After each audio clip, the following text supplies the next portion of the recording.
જય માતાજી. આપણે દાળ મેં બાફવા મેલી એક વાટકી. પછી આ લોટ લીધો છે દાળ ઢોકળી માટે.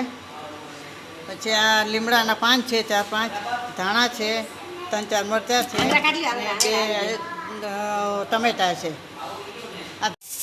બસ ચાવવાનું બસ એટલે બતાવું.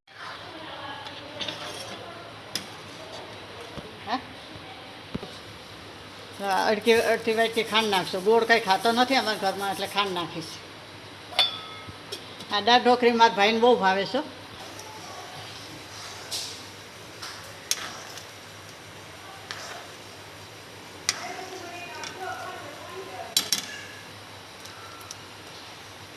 આ દાળ ઢોકળી નાખી દઈએ હવે આપણે.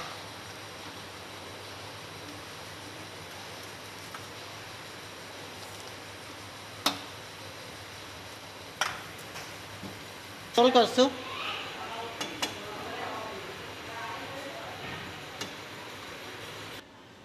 તૈયાર છે દાળ ઢોકળી.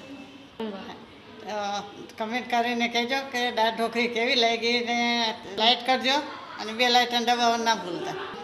અને દાળ ઢોકળી કેવી થઈ તે જણાવજો.